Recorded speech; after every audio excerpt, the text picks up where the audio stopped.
जानेंगे, हम हक से जानेंगे। आरटीआई जब से लागू हुआ है, आरटीआई का नारा।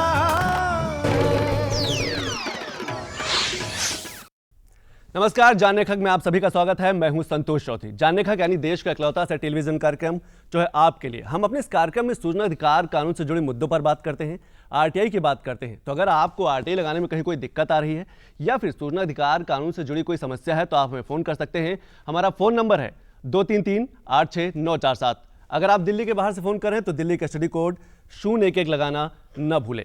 भारत खाद्यान्न उत्पादन के मामले में तो अग्रणी है, लेकिन जब रखरखाव की बात आती है, भंडारण की बात आती है तो काफ़ी दिक्कतें उभर कर सामने आती है। सूचना अधिकार कानून से पता चला है कि पिछले 10 सालों में 56,000 टन अनाज बर्बाद हो गया, जिसमें से 27,000 गेहूं था और 26,000 जो टन था वो चावल था। ये तो आरटीआई से जुड़े हुए आंकड़े हैं, सूचना अधिकार कानून से जुड़े हुए पहलू हैं, लेकिन एक दूसरा भी पहलू है कि आखिर लोग खाना बर्बाद क्यों करते हैं, जबकि देश में 19 करोड़ लोग ऐसे हैं जिन्हें एक टाइम भी खाना नसीब नहीं होता है। वहीं दूसरी तरफ खाने की बर्बादी के मामले में भी भारत जो है विश्व में तीसरे स्थान पर है। और सबसे बड़ी बात यह है कि जो सर्वे निकला है उससे यह पता चला है कि होटल और जो दावतें दी जाती हैं, जो शादियां होती हैं, उसमें सबसे ज़्यादा लोग खाना बर्बाद करते हैं। तो आज हम इसी मुद्दे पर बात करेंगे। हमारे साथ 3 खास मेहमान हैं। अजय अग्रवाल जी हमारे साथ हैं, वरिष्ठ अधिवक्ता हैं। अजय जी, आपका स्वागत है हमारे इस कार्यक्रम में। हमारा जो दूसरे मेहमान है वो सत्येंद्र सिंह जी हैं, संवाद अभियान के चीफ एडिटर हैं, यानी कि मुख्य संपादक हैं। सत्येंद्र जी, आपका भी स्वागत है। हमारे तीसरे मेहमान लखनऊ से जुड़ रहे हैं, उत्तर प्रदेश राज्य सूचना आयोग में सूचना आयुक्त के पद पर हैं, अरविंद सिंह बिष्ट जी। अरविंद जी, आपका भी स्वागत है। पर सबसे पहले हम देख लेते हैं कि सूचना अधिकार कानून से जो जानकारी निकल के आई है कि 10 सालों में जो आरटीआई के जो जानकारी निकल के आई कि कितना गेहूं बर्बाद हुआ, कितना चावल बर्बाद हुआ, उस पर एक नज़र डाल लेते हैं। और सबसे एक चीज़ इस पर ज़रूर हम ध्यान केंद्रित करेंगे कि आखिर लोग अपनी थाली में उतना खाना क्यों नहीं लेते हैं जितना वो खा सके, वो कूड़े में क्यों फेंकते हैं। तो सबसे पहले इस रिपोर्ट पर नज़र डाल लेते हैं।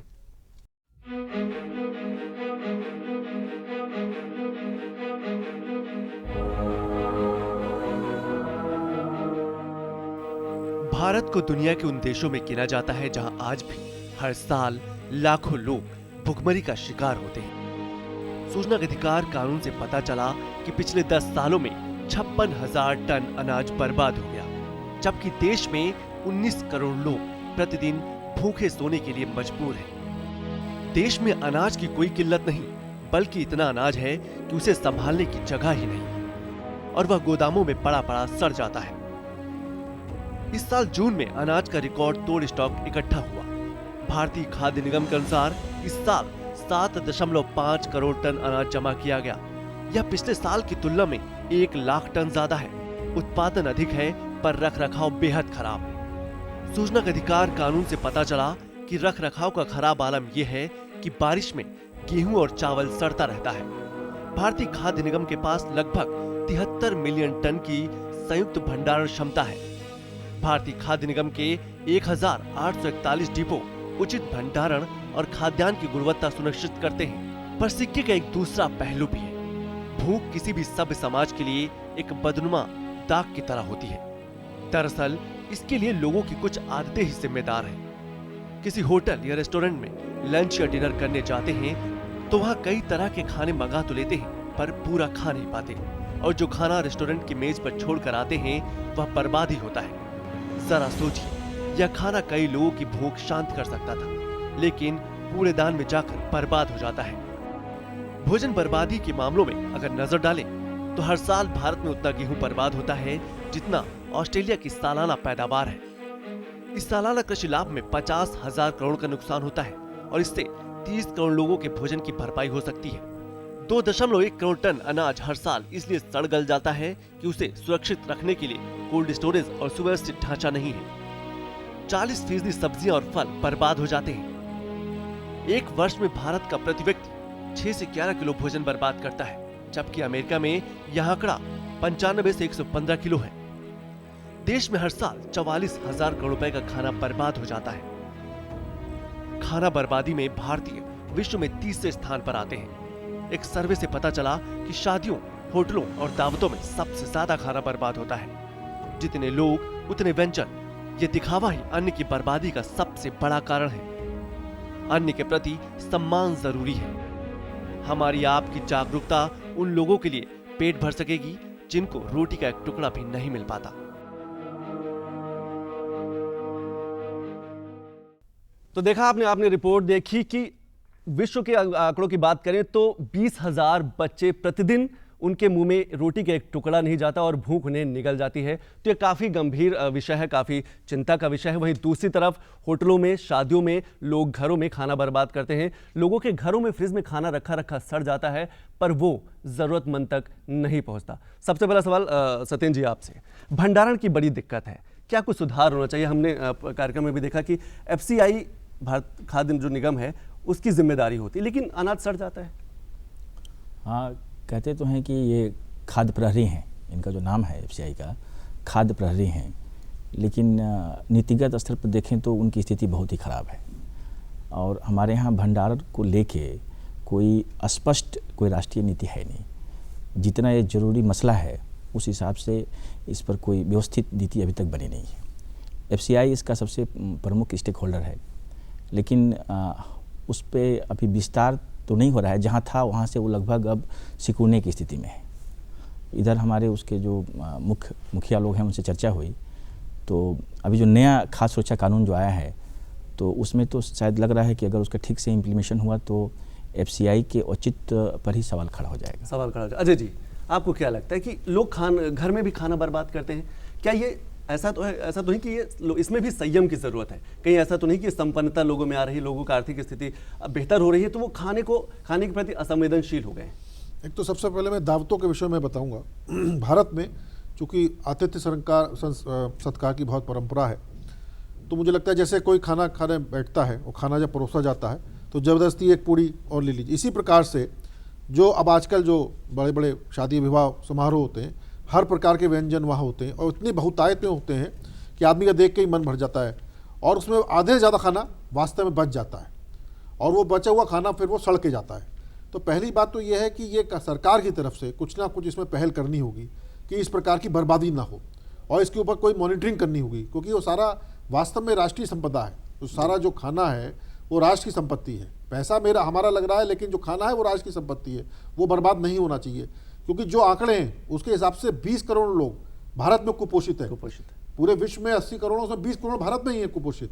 तो इतनी बड़ी संख्या में जहाँ कुपोषण हो, जहाँ पे 20 करोड़ लोग भूखे सो रहे हों, वहाँ पे खाने की बर्बादी को रोकने का काम सरकार को पहल करनी चाहिए और जागरूकता लानी चाहिए। लेकिन एक सबसे बड़ा सवाल उठता है कि ये स्वतः क्यों नहीं, हर चीज के लिए कानून नहीं बनाया जा सकता? सामाजिक संगठन लगातार मांग कर रहे हैं कि खाने की बर्बादी को लेकर भी कोई कानून होना चाहिए, लेकिन लोगों को भी जागरूक होने की जरूरत है। मैंने कहा जागरूकता की बहुत जरूरत है। जब बच्चा पैदा होता है शुरू से ही उसके दिमाग में ये बात डालनी चाहिए कि खाने को छोड़ना नहीं है, खाना उतना ही लेना है जितना जरूरत हो, प्लेट में खाने को नहीं छोड़ना है। शिक्षा जब हम लोग ग्रहण करते हैं, शिक्षा में भी एक इस प्रकार का अध्याय इस तरह होना चाहिए कि कोई भी खाने की बर्बादी नहीं करनी है। तभी आदमी के अंदर ये मानसिकता पनपेगी कि नहीं, बर्बाद नहीं करना है। ये भोजन है, भोजन को बर्बाद नहीं करना है। कितने लोग भूखे मर रहे हैं, किसी दूसरे के पेट में जाना चाहिए। तो संवेदनशीलता तभी आएगी व्यक्ति में जबकि उसके अंदर कुछ शिक्षा उसको मिलेगी। बिल्कुल सही कहा, खाने के प्रति भी संवेदनशीलता की जरूरत है। हम चलेंगे लखनऊ। अरविंद जी, काफी गंभीर समस्या है जो RTI से जो जानकारी आई है कि 56,000 जो टन है वो अनाज बर्बाद हुआ है। उत्तर प्रदेश के क्या हालात है, आपने कुछ उसमें जानकारी ली? खाद्यान्न के प्रोडक्शन की बात से अगर आप देखा जाए तो मेरे ख्याल में यहाँ पे 60 लाख टन अनाज का उत्पादन होता है, और उस उत्पादन के संरक्षण के लिए सिर्फ हमारे पास 25 लाख टन का ही व्यवस्था है। और 2012-13 में अगर हम आंकड़ों के हिसाब से देखें, एक 149 भंडारण गृह हमारे पास थे, और 10 सालों में ये बढ़ के 2013-14 में ये 159 हुए हैं। और फिर अगर 2014-15 में देखें तो अब हमारे पास सिर्फ 160 ही भंडारण गृह हैं। तो इससे आप समझ सकते हैं कि इससे समस्या कितनी गंभीर है ये। तो आखिर दिक्कत कहाँ से आती है? पहले भंडारण गृह ज्यादा थे, तो क्या लोगों को जागरूक करने की जरूरत है? जो किसान हैं, जो लोग उत्पादित करते हैं जो अनाज, उनको भी अपना खुद का भंडारण बनाना होगा? नहीं, एक तो खैर उनको भी बनाना होगा, एक तो वो बात है, पर सरकार की इसमें एक नीति होनी चाहिए, और ये स्पष्ट नीति होनी चाहिए। जो लोग भंडारण बनाए उनको कुछ इंसेंटिव देना होगा सरकार को, और अभी तक मुझे लगता है कि इस पर कोई नीतिगत काम नहीं हुआ है सरकार के द्वारा, और जो इस पर नीति बनाई जानी चाहिए। सरकार की तरफ से भी कमी है। सत्येंद्र जी, क्या मूलभूत ढांचों की कमी है? नहीं, अभी जो अरविंद जी ने बात कहा कि इस पर स्पष्ट एक नीति भंडारण को लेके बनाई गई है। 2007 में पार्लियामेंट में पास हुआ हो central warehousing development and regulatory authority. उसमें कोई भी ऐसा व्यक्ति या किसानों का समूह वो भंडारण के लिए अपना बना सकता है, और इस पर बहुत ही मतलब प्रगतिशील कानून है, बहुत ही प्रगतिशील कानून है। और आश्चर्य घटना है कि साउथ में ये 100% सफल है, लेकिन हमारे यहाँ अगर अच्छे खासे लोगों से पूछा जाए तो इस अथॉरिटी की, इस एक्ट की, इसके सुविधाओं की जानकारी तक भी नहीं है। होना तो अलग बात है। तो चीज़ें हैं, लेकिन उसका जिस तरह से समाज में जागरूकता और जानकारी होनी चाहिए उसका अभाव है। अदरवाइज ये भंडारण को लेके ये बहुत बेहतरीन एक्ट है। इसमें किसानों की होल्डिंग कैपेसिटी भी काफ़ी बढ़ेगी, छोटे छोटे किसान भी इसको बना सकते हैं, और इसमें जो वित्तीय पक्ष है उसकी सारी सुरक्षा भारत सरकार अपनी तरफ से लेती है। भारत कृषि प्रधान देश है, लेकिन फिर क्या उसके बाद भी भंडारण में इतनी लापरवाही क्यों होती है? जबकि 40% से ज़्यादा अनाज अपना खेत से अगर हम बाजार तक की बात करें तो उससे पहले ही बर्बाद हो जाता है। हरी सब्जियां बर्बाद हो जाती हैं, ताज़े फल बर्बाद हो जाते हैं, तो नुकसान कहीं ना कहीं तो किसानों को ही होता है। संतोष जी, जब हमारी सरकारों की, राजनीतिक समाज की सोच ही यही है कि हम इतने परिश्रम और इतनी मेहनत से और इतने अमूल्य जो अनाज पैदा होते हैं उनको 1 रुपया किलो, 2 रुपये किलो, 50 पैसे किलो ऐसा जो मुफ्त में और ऐसा खैराती का भाव रखेंगे तो सम्मान कैसे पैदा होगा? हम अनाज के प्रति सम्मान तो रख ही नहीं रहे हैं। वजह क्या है? संपन्नता बढ़ रही है? कहीं ऐसा तो नहीं है? संपन्नता नहीं है, आर्थिक संपन्नता ज्यादा बढ़ी, इसी वजह से लोग खाने के प्रति संवेदनशील इसमें नहीं। मुख्य भूमिका है हमारे राजनीतिक समाज की, जो अनाज को अपना वोट बनाने के लिए, सत्ता पाने के लिए बहुत बड़ा हथियार बना चुका है। और अनाज के प्रति अगर सम्मान नहीं रखेंगे तो यही होगा। अगर कोई चीज़ महंगी होगी, आप सोचिए अगर अनाज महंगा हो तो क्या आपको ऐसा जागरूकता करना पड़ेगा? लोग खुद ही सस्ती चीज़ों का कोई मूल्य होता ही नहीं है, उपलब्धि नहीं होती। जो चीज़ सस्ती होगी उसका मूल्य कोई नहीं समझेगा, बर्बादी तो लोग करते ही हैं। तो हमको थोड़ा इस पर एक संतुलन पैदा करना पड़ेगा कि हम अनाज के प्रति नीति कैसे रखें। अजय जी, संतुलन की बात की, आपको क्या लगता है कहाँ मूलभूत ढांचों में कुछ परिवर्तन की जरूरत है, या फिर और भी गोदाम बनाने की जरूरत है, लोगों को भी जागरूक करने की जरूरत है ताकि घर से ही खाना ना बर्बाद? देखिए, 2 चीज़ें हैं। एक तो अनाज का संग्रहण जो है, अनाज की को खराब ना हो। अनाज माने जो गेहूँ है, चावल है, उसको रखने का स्थान जैसे बताया अरविंद जी ने कि समुचित स्थान नहीं है। जो कितने साल पहले थे उतने ही आज भी है, बढ़े तक नहीं है, जबकि जनसंख्या इतनी ज़्यादा बढ़ गई है। तो उसको तो सरकार को ध्यान में रखना पड़ेगा, वो कि सरकार बनाए या जनता जो अपने किसान है वो बना रहे हैं, तो इसका एक पूरा संतुलन रखना पड़ेगा। दूसरा जो खाने की बर्बादी है, सम्मान की बात कही गई कि खाने को सम्मान, वास्तव में जैसे माता पिता को सम्मान दिया जाता है उसी प्रकार से भोजन को भी सम्मान देना पड़ेगा कि जो भोजन जाए उसकी कुछ भी कीमत हो, उसी के बल पे हम जिंदा है, वो ही हमारा जीवन देता है हमको। तो वो जब तक नहीं करेंगे तब तक वो जब तक उस बच्चे में जब पैदा होता है, जब पढ़ने जाता है, उसके अंदर जब तक वो संस्कार नहीं दिए जाएंगे तब तो वो समझ में नहीं आएगा उसको। जैसे मैं अपनी बात कहता हूँ कि मुझे अगर मैं एक कौर भी नहीं छोड़ सकता और बराबर वाला अगर मेरे कौर छोड़ता है तो मुझे बड़ी बुरा लगता है। मैं कहीं अगर अपने घर में भी नहीं, कहीं बाहर भी खाना खा रहा हूँ तो मुझे बड़ी तकलीफ मेरे दिल में होती है कि ये खाना छोड़ दिया, मतलब सड़ के जाएगा ये खाना। क्योंकि दिमाग में ही होता है कि इतने लोग गरीब हैं जो रास्ते में भीख मांगते हैं, इनमें खाना भी नहीं है, वो कुछ खाने को नहीं है, उसको खाने को नहीं मिल रहा और हम खाना बर्बाद कर रहे हैं। ये एक सोच, संवेदनशीलता की जरूरत है। संवेदनशीलता की बहुत आवश्यकता है। अरविंद जी, आपको क्या लगता है? लोग घर में भी खाना बर्बाद करते हैं, लोगों के फ्रिजों में खाना रखा सड़ जाता है, लेकिन वो जरूरतमंद तक नहीं पहुंच पाता है। आपको भी लगता है लोगों को बदलने की जरूरत है? हाँ ठीक है, सामाजिक संगठन कानून बनाने की मांग कर रहे हैं, लेकिन हर चीज के लिए कानून तो नहीं बनाया जा सकता। नहीं, बिल्कुल आप सही कह रहे हैं। हर चीज़ कानून से उसका समस्या का समाधान करना मुश्किल है। हमारे पूरे समाज को इसके बारे में हमें सजग होना पड़ेगा और हमें समझना पड़ेगा कि फूड सिक्योरिटी आज के समय में कितना इम्पोर्टेंट है। और जो आंकड़े आपने प्रस्तुत किए हैं उन आंकड़ों से ये स्पष्ट होता है कि आज के समय में कितना महत्वपूर्ण है इस फूड को संरक्षण देना। हमें गोडाउन को बढ़ाना चाहिए, गोडाउन की व्यवस्था को सुदृढ़ करना चाहिए। जैसे कि अभी बताया कि भारत सरकार की योजना है, मैं समझता ये मुझे पता है कि भारत सरकार की योजना है, मगर मेरा कहने का तात्पर्य ये है कि ये भारत सरकार की योजना के बारे में अभी तक ज़्यादातर लोगों में इसको बारे में जानकारी नहीं है, तो इसको अरविंद जी, क्या आपको लगता है कि शिक्षा की कमी है, लोगों तक पहुंचाए, लोगों को इस भंडारण के प्रति लोगों को और जागरूक करने की जरूरत होनी चाहिए कि वो भंडारण कैसे करें, खाना कैसे बचाएं?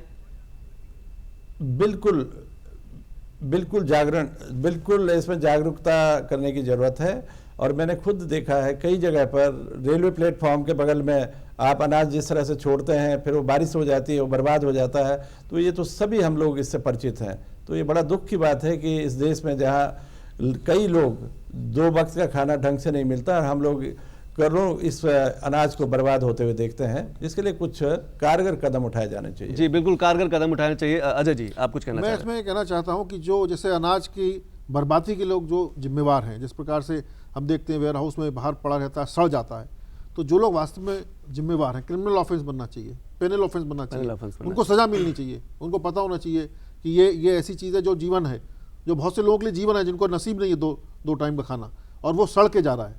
राष्ट्रीय संपदा, नेशनल रिसोर्स है ये। सत्येंद्र जी भी बता रहे थे कि जर्मनी का भी अपना एक नियम कानून है कि लोग अगर खाना बर्बाद करते हैं तो उनके घर चालान चला जाता है। हाँ, नहीं, ऐसी जानकारी हम लोग को मिली है चर्चा में कि विदेशों में ऐसा है प्रावधान कि अगर रेस्टोरेंट में आप खाना अपनी थाली में छोड़ दे रहे हैं तो वहाँ की जो म्यूनिसिपल के इंस्पेक्टर हैं वो जुर्माना करते हैं और आपको जुर्माना भरना होता है। तो एक अच्छी पहल है, एक अच्छी पहल। हाँ, एक अच्छी पहल है। बिल्कुल, अगर हर भारतीय चाहे तो कोई भी भारतीय भूखा नहीं रह सकता। केवल 19 करोड़ लोग हैं जो प्रतिदिन भूखे सोने के लिए मजबूर हैं, लेकिन अगर हर भारतीय चाहे कि जरूरतमंद तक खाना पहुंचे और उसको खिलाए तो इसमें भी आपको सुकून मिलेगा। अभी वक्त है एक छोटे से ब्रेक का। ब्रेक के बाद जब वापस आएंगे तो कुछ और सवालों के जवाब जानेंगे। सुर्खियों की भीड़ में अहम खबरें, असल मुद्दे जो डालते हैं आपकी जिंदगी पर असर, दिन भर की हर बड़ी खबर का बेबाक विश्लेषण, सच, सटीक, संपूर्ण। न्यूज नाइट, सोमवार से शुक्रवार रात 8 से 10 बजे, सिर्फ डीडी न्यूज पर।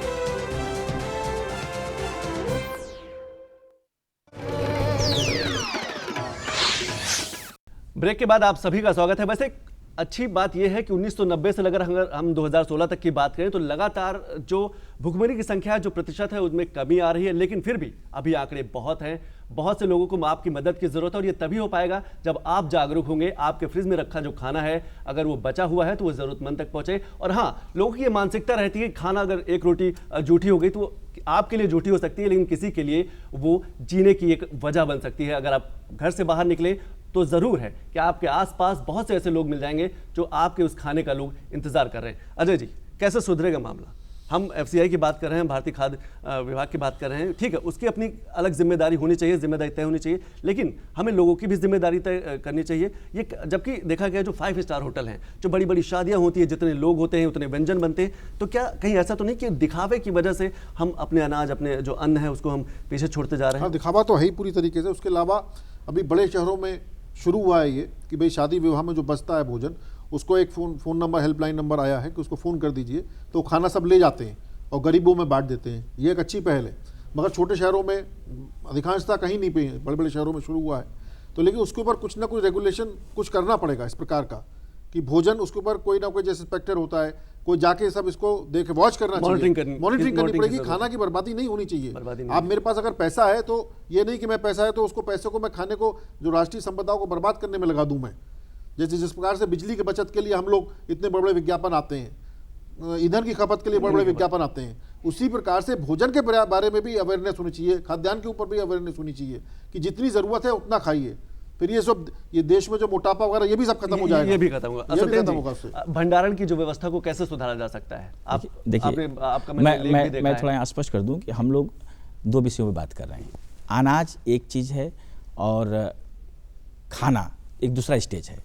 तो खाने का जहाँ तक सवाल है तो उसके लिए तो हमको भारत सरकार और राज्य सरकारें वो उस तरह से प्रत्यक्ष दायित्व में नहीं हैं। उसके लिए तो नगर निगम और व्यक्ति स्वयं, समाज स्वयं जिम्मेदार है। लेकिन अगर अनाज की भंडारण की बात है तो ये तो पूर्णतः सरकारी विषय है। और जितना मैं देखा और समझा हूँ, भारत में अभी जो सामयिक नीति होनी चाहिए इसको लेकर, जितनी कॉम्प्रिहेंसिव एक पॉलिसी होनी चाहिए, उसका बिल्कुल अभाव है।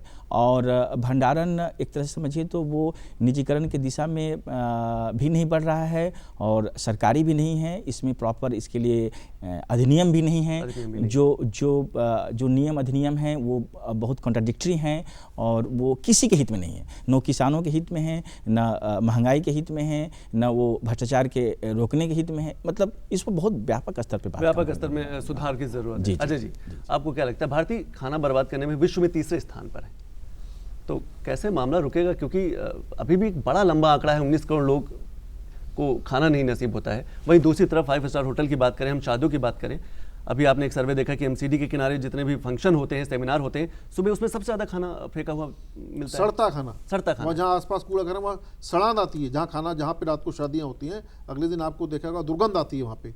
तो दोनों दो विषय हैं, भंडारण और खाना। भंडारण सरकार की जिम्मेवारी कि भंडारण प्रॉपर तरीके से किया जाए, बर्बाद ना हो, अन्न को ना सड़े वो, और बाकी जो खाना है, जो बना हुआ खाना है, अन्न को जो खाना बनता है उसकी भी बर्बादी ना हो। तो आखिर क्योंकि खाने की बर्बादी माने अन्न की बर्बादी, वो उसके लिए अवेयरनेस नगर निगम या जो म्यूनिसिपैलिटीज़ हैं उनको वॉच करना पड़ेगा। उसके लिए प्रिस्क्राइब किया, एक ज़माने में आपको याद होगा इमरजेंसी में जब लगी थी, वो गलत था वैसे, उसमें संख्या निश्चित कर दी गई थी कि इतने लोगों से ज़्यादा बारात में नहीं जाएंगे, वो भी एक कारण इसी कारण से था। उसी तरीके से कुछ भोजन की कुछ मात्रा निश्चित करी जानी चाहिए। अब आप जाएंगे व्यंजनों की मात्रा 100 200 तरीके के व्यंजन हैं, कोई आदमी इतना खा भी नहीं सकता है। और हमें लगता है कि आधा क्या चौथाई भी नहीं काम में आता, लेकिन चूंकि ये आदमी को डर ये होता है कि कहीं ऐसा ना हो कि खाना खत्म हो जाए, कोई भूखा ना रह जाए तो बेइज्जती हो जाएगी। बिल्कुल। तो जो वो है, जो दिखावा है, हाँ, तो वो बेइज्जती ना हो जाए, इस वजह से खाना कई गुना बन जाता है, कई गुना। उसका ये भी प्रॉपर ये नहीं होता कि खाना अगर बचेगा तो ये कहाँ पे किसके बीच में जाएगा, कहाँ बटेगा, इसका उपयोग होगा कि नहीं होगा। बिल्कुल। अरविंद जी, अगर खाना फेंका जाता है तो इससे पर्यावरण का भी नुकसान होता है। आपको क्या लगता है कि जी पर्यावरण को बचाने के लिए भी छोटे छोटे कैंपेन चलाने की जरूरत है सरकार की तरफ से, जो सामाजिक संगठन है उनकी तरफ से, और जो जागरूक जो इंसान है समाज में उनको भी आगे आना चाहिए, खाना बर्बादी पर रोक लगनी चाहिए। मैं आपकी बात से 100% सहमत हूँ कि जो खाना इस तरह से बनता है और अधितायत में बनता है, उसकी बर्बादी ना हो, उसको रोकने के लिए हमें समाज में एक चेतना जगानी होगी। और देखिए, सारे काम कानून से तो संभव नहीं है। आपने बात करी कि पार्टियों में, मैरिज पार्टी में एक गैस का नंबर लिमिटेड होना चाहिए, ऐसा नहीं। गैस कंट्रोल एक्ट भी इस देश में है, मगर उसका क्रियान्वयन कहाँ हो पाता है? ये तो समाज के ऊपर है कि हम खुद इसके बारे में संवेदनशील हों कि कितना हमें खाना बनाना चाहिए, कितना खाना वो बर्बाद ना हो, उसका सही जगह पर उसका उपयोग हो सके। खाना हम बाहर ना फेंकें, क्योंकि अगर खाना सड़ता है तो पूरा एनवायरनमेंट, पूरा वातावरण उससे दूषित होता है। अरविंद जी, आपको लगता है कि क्या पहले सामुदायिक किचन की कुछ इससे लाभदायी हो सकता है कि अगर कभी सप्ताह में एक बार या फिर 15 दिन में एक बार जो आसपास के लोग हैं वो एक साथ मिलकर खाना बनाएं, तो इससे भाईचारा भी बढ़ेगा और खाने की बचत भी होगी? जी हाँ, बिल्कुल। ये भी एक आपसी भाईचारा को बढ़ावा देगा। और बिल्कुल। सत्येंद्र जी, आपको क्या लगता है कि अगर हम सामुदायिक किचन की शुरुआत करें कि सप्ताह में 15 दिन में जो आसपास के लोग रहते हैं वो एक साथ एक पार्क में बैठें और सामुदायिक तरीके से खाना बनाएं, तो आपस में लोगों का प्रेम व्यवहार भी बढ़ेगा और जो खाने की बर्बादी होती है उसमें भी थोड़ा बहुत सुधार आएगा। नहीं, अभी जो बात आपने उठाया है ये पूर्णतः एक सामाजिक विषय है। इसमें सरकारों की कोई भूमिका नहीं ढूंढनी चाहिए, क्योंकि संस्कृति और आदतों पे अगर सरकार बात करेगी तो उस सरकार के लिए बहुत खतरा पैदा होगा। तो ये सामाजिक विषय हैं और इसको किसी भी मन से, किसी भी तरह से आगे बढ़ना चाहिए। अजय जी, मैं संक्षिप्त में आपसे जानना चाहूँगा, कैसे सुधरेगा मामला ये? जागरूकता, शिक्षा में विषय आना बहुत ज़रूरी है। बचपन से ही जब बच्चा पढ़ने जाता है स्कूल, तभी से इस विषय को रखना ज़रूरी है, क्योंकि हमारा देश जो विकासशील देश है, गरीब देश है, जिसमें 20 करोड़ लोग कुपोषित हैं। संसार में, विश्व में 80 करोड़ में 25% हमारा ही है। तो इसीलिए हर एक को भोजन मिले, उसके लिए यही है कि भोजन की बर्बादी ना हो। और इस कारण से जो अनाज जो सड़ भी रहा है बहुत बुरी मात्रा में, उसको भी रोकने के लिए सरकार की जिम्मेवारी, सरकार को एक कानून बनाना पड़ेगा, पैनल प्रोविजन बनाने पड़ेंगे, आपराधिक प्रोविजन बनाने पड़ेंगे कि अगर कोई जिम्मेवार है, कोई सरकारी अधिकारी भी है अगर, तो उसकी जिम्मेदारी फिक्स की जानी चाहिए।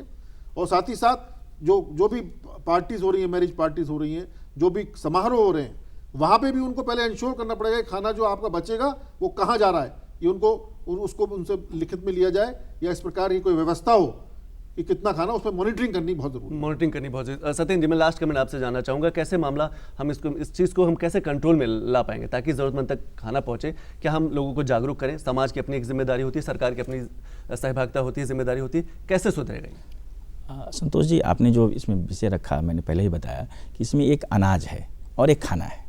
तो अनाज के संबंध में भारत सरकार को, राज्य सरकारों को तमाम ऐसे विषय हैं जिस पर अभी तक कोई विधिवत कानून नहीं बन पाया है, तो उस पर एक बात होनी चाहिए। और जहाँ तक खाने का सवाल है, ये तो आदत और संस्कृति का विषय है, तो इस पर समाज के, चाहे राजनीतिक समाज हो या और भी जो समाज हैं, उस पर थोड़ा व्यापकता से बात करने की जरूरत है। ये बहुत सही विषय आपने उठाया है, इस पर बहुत कम बात होती है और इस पर जितनी बात हो सके इस तरह के मंचों से होनी चाहिए। खाना बर्बादी को रोकने के लिए, अनाज बर्बादी को रोकने के लिए एक अभियान की जरूरत है। इसमें सरकार की अपनी जिम्मेदारी है, लोगों की जिम्मेदारी है।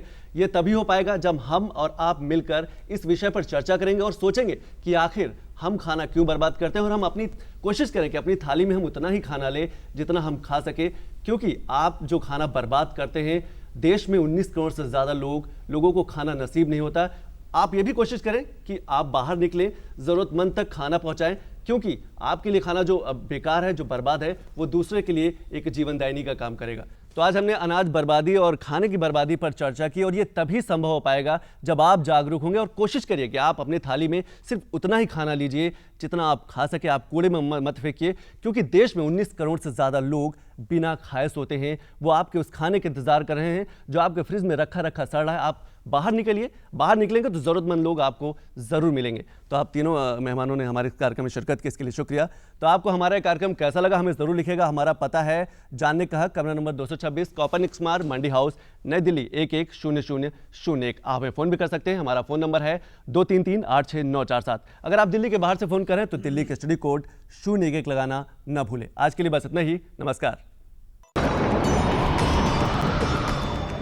हम जानेंगे, हम हक से जानेंगे।